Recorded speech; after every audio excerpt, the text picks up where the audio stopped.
Para hablar de hechos importantes, temas que preocupan, pero también que son abordables, junto también a el comisario Leonardo Flores Canto, de la Brigada Investigadora de Delitos Económicos. Muy buenas tardes, bienvenido. Para informarles más que nada, para tocar también temas importantes que tienen que ver, sobre todo también enfocado el tema delictual y que afecta mayormente a los adultos mayores. Comisario, ¿cómo está?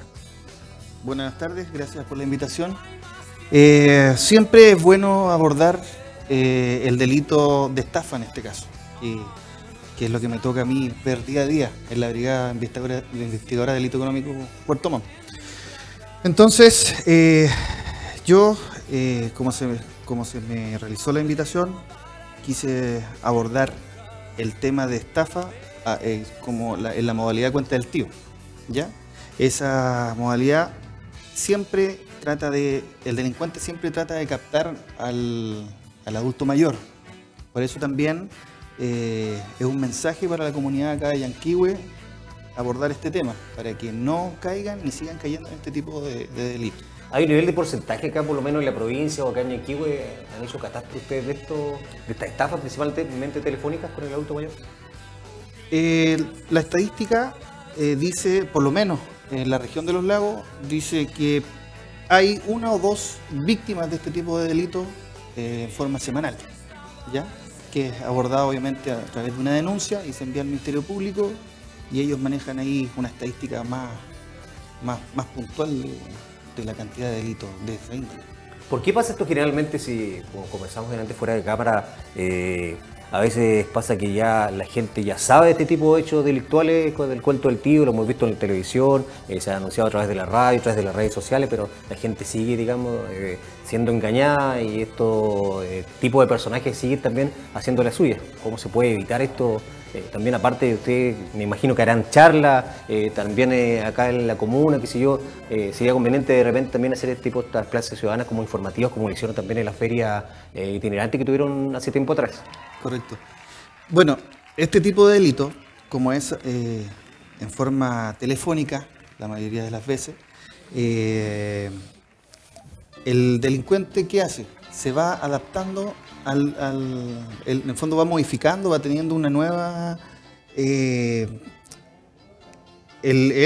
crea nuevas situaciones para que la persona la víctima en este caso, vaya cayendo en este engaño, ¿ya? En ese sentido, a veces, por ejemplo, al comienzo siempre decían que era un tema de un accidente de tránsito, por ejemplo. Claro. Y después empezaron que era un familiar que estaba con problemas mecánicos. Y así se van adaptando una serie de situaciones que siempre se va modernizando en el fondo la historia y va cayendo la persona. Ahora, en ese aspecto, ¿cómo se enteran ellos de ciertos datos que a la persona hace familiarizarlos como pariente? Por ejemplo, que saben el nombre de alguien o conocen a... ¿Cómo investigan eso primero, antes o después lo van sacando en el mismo contexto de la conversación? ¿Cómo es ese tema, cierto? Porque es parte de lo principal que uno va cayendo cuando se indica que algo tiene relación o... Claro, el delincuente tiene esa capacidad de ir sacando información a través de las preguntas que le va haciendo a la persona. Por ejemplo, le dice, hola tía, soy tu sobrino acá de Santiago, voy en camino y ¿quién pana? Y la señora, la víctima, le dice, Juanito, el Juan, pues tía, el Juan. Claro. Entonces ahí empieza, sí, que estoy de viaje y empieza a sacar información a la propia víctima y en el fondo va preguntando, la víctima le va entregando información y así se va armando la historia y en el fondo lo que crea esto es un lazo de confianza. Claro. Sí, para que la persona después finalmente haga el depósito en la cuenta RUT de otro imputado, ¿cierto? De otro delincuente, para que, ¿cómo se llama? O pague la grúa, o le pague un funcionario policial, etc. Es curioso que todavía, después desde hace cuánto tiempo ya que se ha detectado esto, no es verdad, este tipo de escucha de estafas telefónicas, la gente continúa cayendo y los mismos estafadores continúan renovándose para continuar utilizando el mismo mecanismo y seguir estafando. Es como... Mira, lo que pasa es que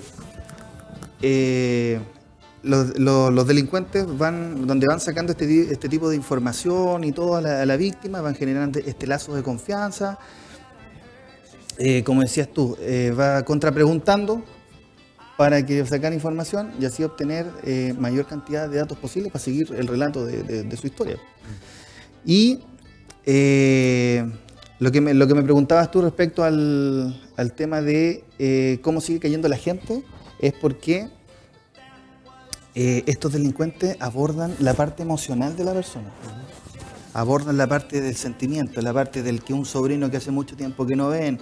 Entonces la persona puede estar consciente de que este tipo de delito existe, pero abordan de tal manera la historia que la hacen caer igual por un tema emocional. Ahora, me imagino por redes sociales, por internet, siempre se han filtrado cierto tipo de ejemplos en donde aparecen personas hablando y uno relativamente como que se puede dar cuenta en la manera en cómo se desenvuelve, que no parece o tu sobrino o alguien. Entonces caer en ese tipo de cosas también, o no son tan así, son más sofisticados las personas al realizar ese tipo, en otros escuchas, por ejemplo. Mira, yo te voy a contar en base a los relatos que tienen algunas denuncias. Por ejemplo, no sé, pues, llama un funcionario policial diciendo que llama a la víctima, ¿cierto? Diciéndole, oye, ¿sabes qué? Tu sobrino acá, el que vive en Santiago, tuvo un accidente de tránsito. Y le dice, ¿cuál sobrino? El del norte, pues. Y la señora dice, no sé, pues, Juanito, sí, él es. Y está con una lesión ahora, no te puede hablar, porque cuando se produjo el accidente se golpeó contra el volante. Entonces, pero te va a saludar. Y se escucha detrás una voz que... Entonces la persona dice, pero si era él, cuando uno la entrevista después dice, no, si era él, yo escuché la voz de él. Es el tema de suplantar quizás a Policía de Investigaciones, a Carabineros o otro tipo de institución en ese aspecto. ¿Y por qué, comisario, también el hecho de que ellos puedan hacer más fácil el tema de la estafa a través de la cuenta RUT? ¿Es lo primero o lo más fácil para ellos en este caso? O sea, el tema claro, para ellos es más fácil conseguirse una cuenta RUT donde le depositen el dinero defraudado que una cuenta... De una manera más rápida también. Es una manera más rápida del depósito y del retiro del dinero también. Entonces, lo que hace... Lo que en realidad, manera de reaccionar al momento después de... Correcto, cuando la persona ya corrobora en el fondo, después de que llama al sobrino, le dice, oye, ¿cómo te fue con la grúa? Y la persona le dice, yo nunca he viajado para allá. Y en ese momento, de haber pasado unas 2-3 horas que se dio cuenta... Claro. El dinero ya fue retirado de la cuenta RUT. Si en el fondo... Y ya al ser transferido ya no hay cómo recuperarlo, me imagino. Y claro, es complicado, pues es complicado. Claro. Lo que a través de la investigación se puede obtener el lugar donde se retiró, pero no podemos saber... muchas veces las personas lo retiran en un lugar cercano. ¿Cómo se van ahí también ustedes como institución, como profesionales, dándose cuenta de los sectores que frecuentan, como para ubicar también a este tipo de personas? ¿Cómo ¿En qué cajero están sacando el depósito, por ejemplo? ¿Cómo hacen ese seguimiento? O sea, de hecho, lo que hacemos nosotros, porque nosotros no podemos detectar a la persona que estafó por teléfono, no sabemos quién fue esa persona. Claro. Porque hemos llegado a través de la investigación, obviamente la cuenta RUT que se utilizan para que la víctima deposite el dinero del fraude corresponde a un tercero que nadie conoce, o sea, en el cuanto a la víctima. Le dice, no sé, pues deposíteme la cuenta de X personas. Estamos hablando de un grupo de delincuentes. Estamos hablando de uno que llama, de otro que recibe y de otro que retira. Entonces, claro, un grupo organizado de personas que se dedica a hacer este tipo de fraude, de estafa. En el último tiempo acá en la región, en la provincia de Yanquihue, ¿conocimiento ustedes de este tipo de acciones que se han cometido, a lo mejor en particular? Hemos tenido denuncias, pero como le digo, al margen de 2 personas, por lo menos en Puerto Montt de 2 personas y en Yanquihue de 1 al mes.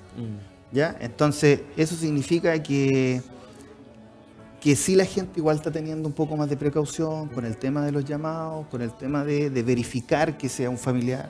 Entonces, de contrapreguntar a esta persona que le está diciendo que es un familiar, en el sentido de dime tu nombre completo, a ver, dime tu RUT, a ver cómo se llama tu mamá. Son algunas de las cosas que las personas tienen que saber para poder detectar a tiempo en el fondo el delito. Y quizá, disculpe, dentro de esta misma pregunta de las estafas telefónicas, pueden venir también del interior de algún, desde la cárcel, principalmente. Que generalmente se da ese tipo de cosas, que manejan o que mayoritariamente es así, pues todas las llamadas son desde la cárcel, ¿o no? ¿O la mayoría, o sea, la mayoría de las llamadas son de centros penitenciarios.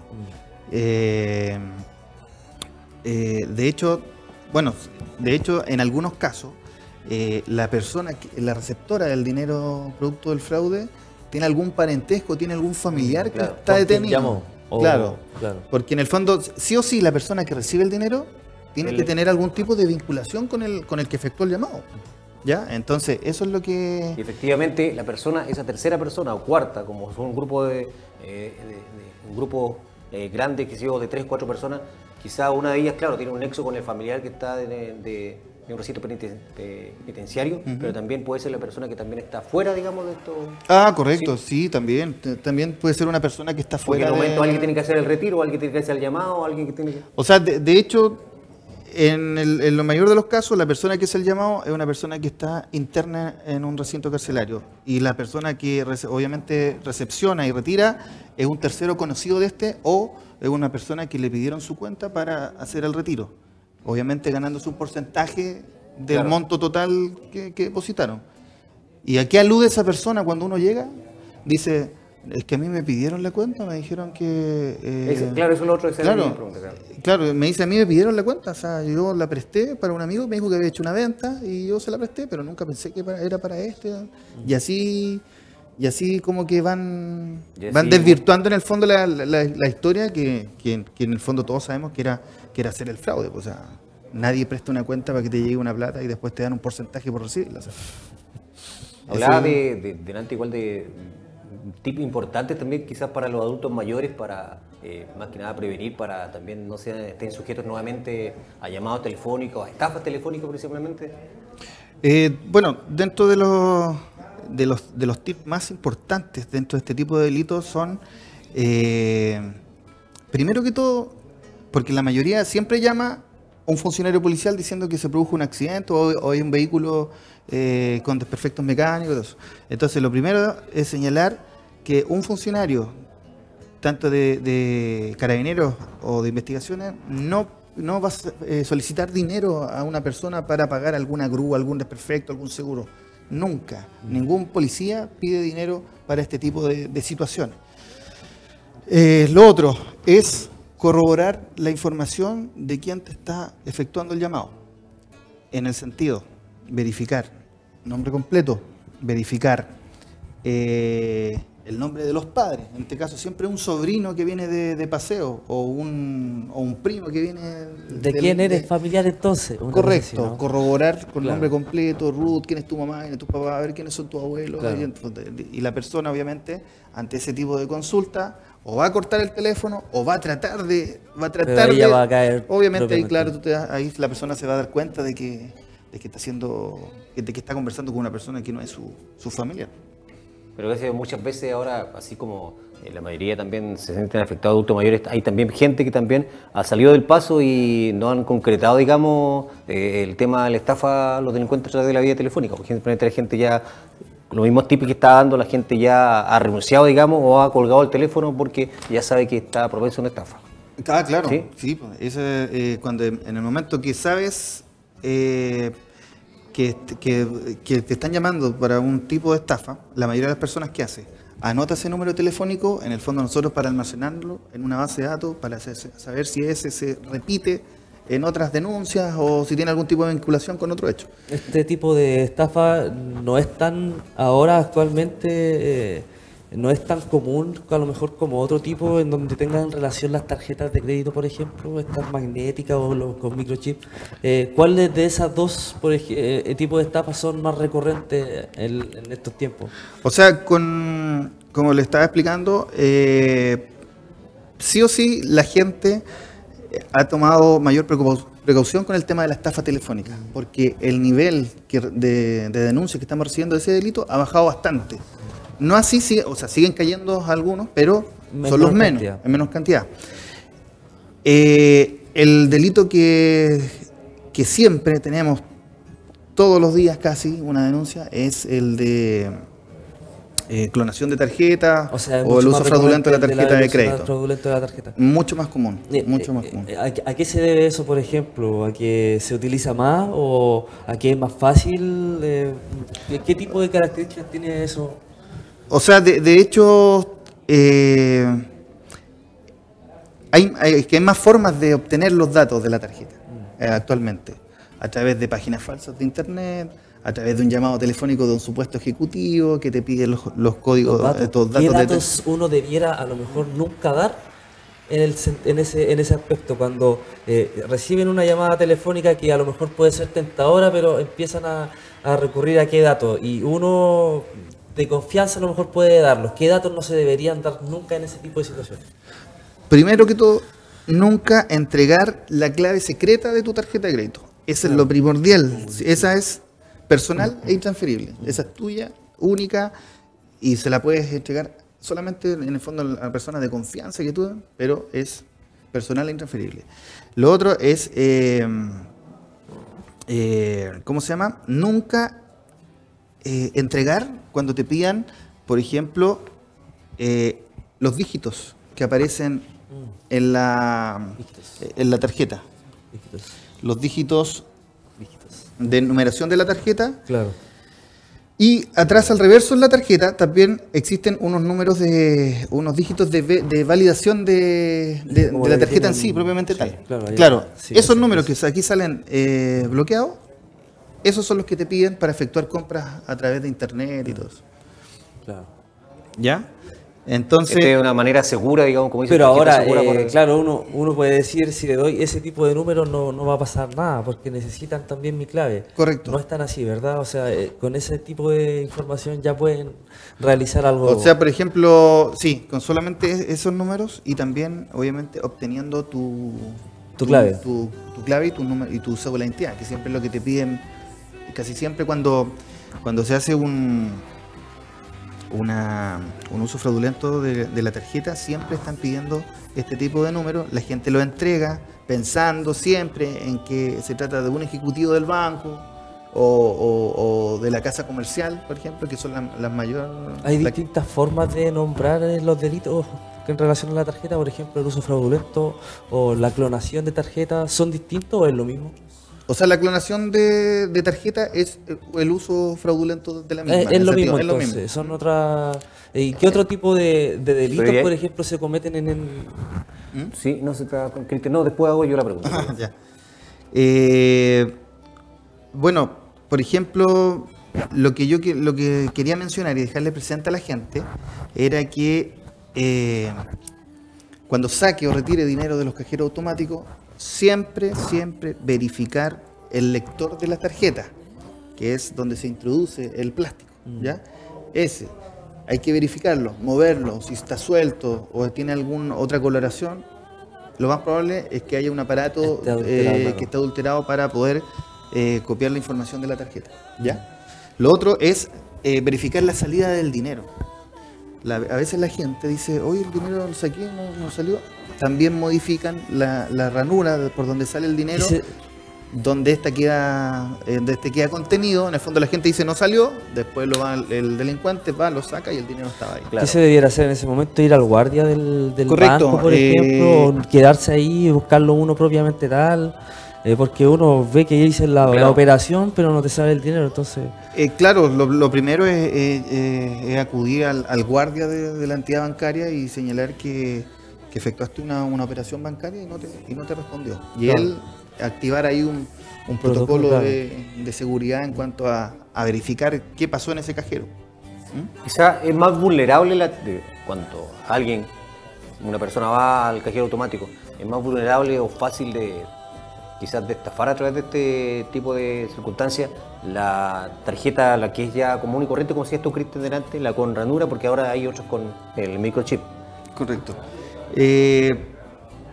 Por ahora, la tarjeta con microchip es, por decirlo, sí, es más segura que la que mantiene la banda magnética. ¿O hay menos denuncias? Hay más menos, que sea de es segura? menos, claro, es menos por decirlo, codiciada por los delincuentes, Ya. en ese sentido, que el chip todavía no es masivamente... Todavía no lo pueden- Todavía no lo han trabajado. Claro. Claro, pues, O sea, de hecho, sí ha salido una forma donde hay ¿Sí? un aparato que el delincuente se para al lado tuyo, tú tienes tu tarjeta En el con supermercado, chip por en el ejemplo. supermercado, en la fila, se para al lado tuyo, él tiene un aparato digital donde te escanea ese chip y también te roba toda la información de la tarjeta y después pueden hacer lo que ¿Cuánto quieran. rato tendría que estar él con ese dispositivo? El dispositivo él lo puede 10 ocupar en el segundos. bolsillo de una chaqueta, en el Claro, bolsillo del claro. pantalón, no sé. Es lo que demora en pasar, por ejemplo, la banda magnética. Así de rápido te pueden sacar la información de ese chip. Claro, podría ser. No, Pero no. como te digo, ya es un delito más en el fondo como... Ya es tener ese tipo de implementación, ya como se trata de delincuentes ya mucho más organizados. Claro. O sea, estamos hablando de que estás invirtiendo para poder ¿Acá delinquir. en po. Chile se dan ese tipo de casos? De Eh, personas que... Por lo menos que- en la 10ª región y en Yanquihue no se ha dado ese tipo de clonación con el tema del chip. Sí, muchos con el tema de la banda magnética. Sí. Ese es como el más común y debido a que es más vulnerable también, o sea, más fácil de poder intervenir, me imagino. Correcto, es el más fácil de poder clonar, como es el término técnico ahí, que se copian todos los datos que existen en esa banda magnética, sumado a que te sacan también el tema de tu clave secreta. Sí. Ahora, ¿cómo ustedes detectan el uso de ese tipo? ¿Siempre es a través de una denuncia ustedes comienzan a investigar? ¿No hay cosas que están ya desarrollándose, por ejemplo? O sea, claro, sí, o sea, por ejemplo, las clonaciones de tarjeta en forma masiva siempre van a llevar una gran cantidad de denuncias. Entonces, cuando nosotros nos advierten, oye, hoy día tuvimos 10, no sé, Ya. al día siguiente tuvimos 10 más, algo está pasando, ya. Agarramos la dirección donde las personas mantuvieron, no sé, pues, en el mall, en Ángel Mall, Claro. donde pudieron haber... Porque De uno hecho, esa hay es una de las preguntas que transacciones, se le hace a las personas, porque ¿dónde fue la última vez que retiró dinero o efectuó alguna compra? Claro. Y ahí dicen, no, yo giré dinero ahí del cajero de, no sé, pues de Ángel Mall o el cajero Claro, del en el mall. Sí. Y ahí entonces uno ya, con la información que se mantiene de las denuncias y más el lugar más o menos coincidente de donde pudo haber sido, se acude y se hace la diligencia ahí de verificar en el fondo lo que decía yo, el lector de tarjeta, la salida del dinero y el teclado, que son siempre los implementos que adulteran para copiar la clave. Ahora, esas tecnologías que se operan ahí son importadas, se aprenden en otros lados, como... O sea, esa tecnología... Porque por ejemplo, para poder clonar la tarjeta, la fabricación de esas cosas y todo eso. Por ejemplo, la mayoría son muy artesanales. O ¿Sí? sea, son Son muy muy artesanales. fáciles Por de- ejemplo, esa cámara que va que te observa cuando tú pones la ya, clave, perfecto. siempre se pone a un costado o se pone encima de los números, ¿cierto? Entonces, eso es una microcámara que la pudieron haber sacado, no sé, pues, de un notebook, y se instala con un proceso ahí de grabación, se almacena y te tienen todas las claves, no sé, pues durante toda la mañana. Claro.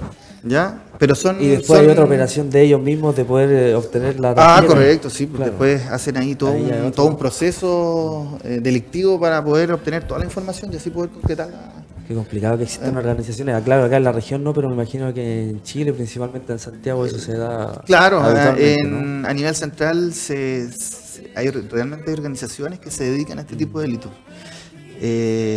Menos mal que en regiones, por lo menos acá en la región de los lagos, Pero igual es importante, comisario, hablar de estos temas, principalmente el tema de la estafa y lo que decía acá Cristian también de los cajeros, el tema de la tarjeta segura, porque quizá, bueno, en la región no se ha dado mayormente, pero también para que nuestros televidentes, principalmente nuestros adultos mayores y la gente de Yanquihue y de la zona también esté atento a esto y cómo prevenir y lamentar quizás estafas de este tipo de cosas, ya sean a través de la tarjeta, a través de la clonación, a través de la estafa, a través del teléfono. Así que bien por tocar esos temas importantes, quizás en otra área o en otro programa también lo que conversamos fuera de cámara, el tema también de detectar los billetes falsos, ese era otro tema para... perfecto, claro, ese es otro tema importante y nosotros también contamos con billetes que las personas se pueden palpar, ¿no? Que se pueden palpar, claro. Se pueden, o sea, por ejemplo, al timbre de agua que tienes, por ejemplo, hay un dibujo que no se parece en nada a la persona que representa el billete. Claro. Entonces, son hartas cosas que podemos sacar para recomendar a la gente para que no caiga tampoco con el tema de los billetes falsificados. Y sobre todo en los almacenes, que es donde más se utilizan, ¿no? Los almacenes de barrio y todo eso. Claro, almacenes de barrio. Principalmente. Así que y los almacenes también están un poco precavidos, también tienen una cierta máquina que no sé si será básica o importante y también detecta los billetes. A lo mejor se debe corroborar esa máquina. Esa máquina cumple su función. Sí, esa máquina que tiene una luz ultravioleta. Claro.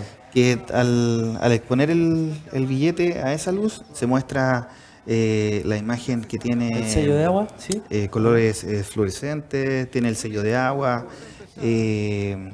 también se ve un número que está, o sea, sale el dígito del billete, la numeración. Si es de 10, a la luz sale un 10.000 en luces fluorescentes, así que por lo menos eso lo podemos exhibir la próxima. ¿El material del billete, cómo se llama el plástico ese que utiliza del papel de billete? Ese papel, ¿cómo se llama? Es un papel moneda que ocupan, ¿sí? Que es texturado y que obviamente las impresiones son especiales para ese papel. O sea, la impresión queda ahí y queda con textura y queda con... Y así como algunos billetes ya han salido de circulación y ahora estamos trabajando con... Se está manejando el billete, como dice Cristian, de este otro tipo de material, y que incluso más fácil, yo creo, también de detectar en cuanto al tacto, como lo que decía igual, porque a veces un billete falso también se detecta, me decía la otra vez también el subprefecto, a través también de una raya con lápiz, no sé cómo era, que daba un color, detectaba que era un billete, algo así me da la explicación. ¿Cómo se podía detectar también un billete cuando es falso? Con otro tipo de medio como para, aparte de la máquina. O sea, claro, nosotros tenemos ahí en la brigada, tenemos varios billetes que la gente ha aportado cuando lo denuncia. Y no, los traemos al programa y los exhibimos a la gente, al público, y para que se den cuenta cuáles son las formas correctas de reconocer un billete falsificado. Hoy en día es mucho más difícil para el delincuente falsificar un billete, con todo esto que se está poniendo el sello de agua. Correcto, con todos los sellos, pero aún así burlan esa seguridad. Sobre todo, volvemos al mismo tema, ¿quiénes caen? El adulto mayor. Siempre son los que, por decirlo de alguna forma, no están muy bien informados de los nuevos delitos y de ese tipo. Son la gente más vulnerable en este caso. Sobre todo si tienen un negocio, cualquier cosa, en ese sentido. Correcto, no tienen cómo verificar en el fondo si le están pagando con un billete verdaderamente. Sí, pues sobre todo cuando pasa esto en el vuelto, digamos, no sé, por dar un ejemplo, 14, 15 mil pesos de vuelto ahí, de 10, 12 billetes, más de algunos es falso, así que también hacen su negocio. Claro, cuando pagan grandes cantidades meten uno entre medio y claro, pasa, la persona no percibe ahí entre uno verdadero y uno falso, entonces... ¿Alguna otra sugerencia, digamos, recomendaciones también para volver a insistir sobre este tema de las estafas telefónicas, sobre todo enfocado al adulto mayor? Bueno, como les decía, en resumen, para evitar la estafa telefónica es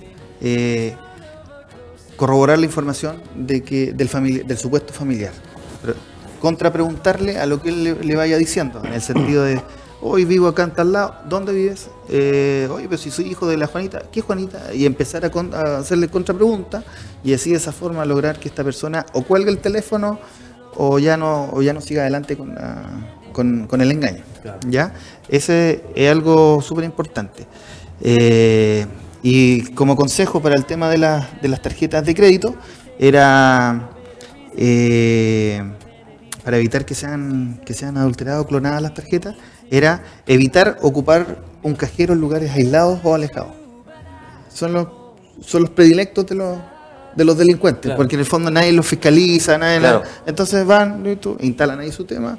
No caerá mucha gente, pero cumplen el objetivo en el sentido de copiar y después en forma posterior reventarle la tarjeta a la persona.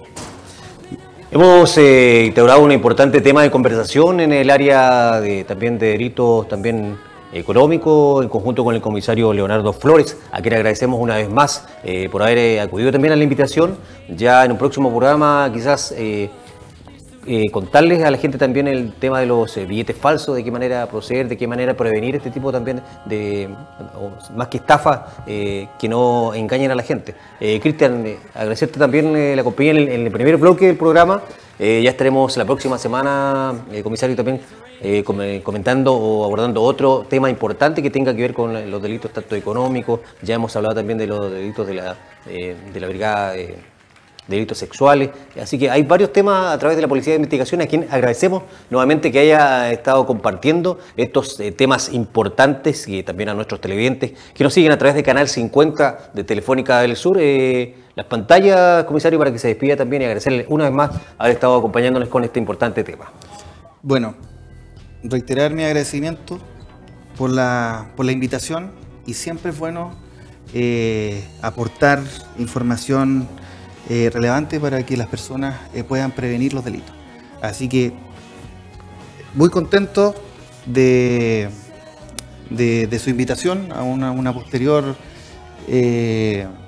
charla ahí de otro tipo de delito, como lo decía usted, billetes falsificados, para que la comunidad de Yanquihue y la 10ª región tomen conocimiento ahí de cómo operan estas organizaciones y los delincuentes. Muchas gracias al comisario, agradecemos la Policía de Investigaciones, el comisario Leonardo Flores Canto, y también al periodista y conductor de noticias, Cristian Delgado Sepúlveda. Hacemos la primera pausa a través de Canal 50 de esta edición 104.